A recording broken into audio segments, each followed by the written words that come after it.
Assalamualaikum warahmatullahi wabarakatuh. Pada kesempatan kali ini, saya akan menyampaikan video yang berjudul Generasi Si Paling Healing. Untuk lebih lengkap dan jelasnya, tonton dan simak video ini hingga selesai. Tahu nggak sih, generasi sekarang atau lebih sering disebut generasi strawberry merupakan generasi yang suka sekali ikut-ikutan tren. Akibat terlalu ngepus diri sendiri untuk ikut tren hasil kultur, pikiran dan tubuh pun tidak sinkron. Kerja keras agar memiliki kehidupan yang makmur memang intuisi setiap manusia. Tetapi dengan terlalu memaksakan produktivitas justru ujung-ujungnya nggak baik. Sebenarnya hasil kultur ini budaya nggak baik. Di Jepang ada istilah karoshi, peristiwa kematian akibat kerja berlebih. Riyad Kasali mengatakan bahwa problematika generasi sekarang ini lebih ke eksistensi daripada survive. Masa di mana pengakuan orang lain dan pencarian jati diri itu penting sekali. Sehingga jika dua hal tersebut tidak dapat terpenuhi, generasi zaman sekarang lebih gampang untuk down.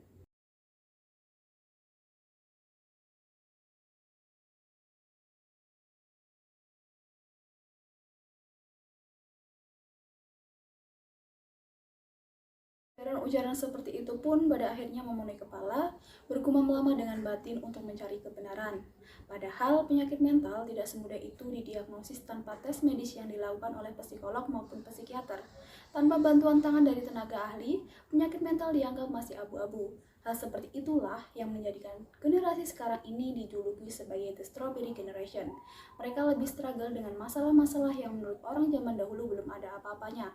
Orang zaman dulu yang memang hidup di zaman yang susah, tentu saja menganggap anak muda zaman sekarang manja, apa-apa samba dan gampang menyerah. Berlagak seakan paham bagaimana dunia ini bekerja, generasi strawberry ini lebih nggak suka lagi kalau dikritik oleh generasi sebelumnya.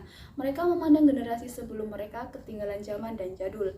Padahal bisa dibilang manusia sekarang memang lebih humanis terkait kesehatan mental. Tetapi gimana kita menghadapi stres masih jarang dibahas, sehingga paling mentok ya lari dari masalah yang ujung-ujungnya jalan-jalan dan foya-foya.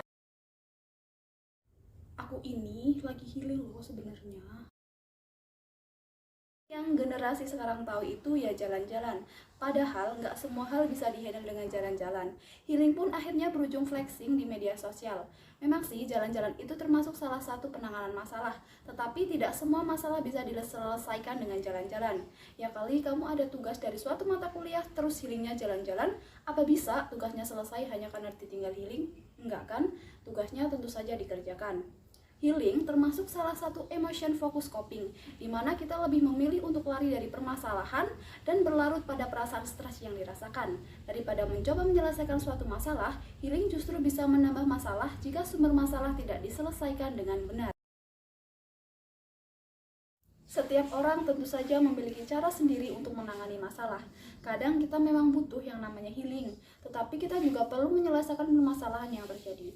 Tidak semua permasalahan bisa diselesaikan hanya dengan healing, sehingga muncul istilah lain yaitu problem focus coping, di mana kita dituntut untuk belajar menghadapi permasalahan. Karena ada masalah yang tidak bisa hanya dilupakan, harus dikerjakan untuk menyelesaikannya.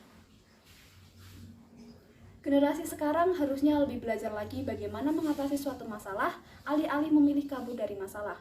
Healing dalam beberapa keadaan perlu dilakukan, tetapi tidak melulu menggambarkan perihal healing. Teknologi makin canggih dan sudah seharusnya juga pengetahuan sederhana seperti ini lebih diperhatikan dan tidak selalu ikut-ikutan tren. Demikianlah video saya yang berjudul Generasi Si Paling Healing berakhir. Terima kasih telah menonton hingga akhir. Kurang lebihnya mohon maaf. Wassalamualaikum warahmatullahi wabarakatuh.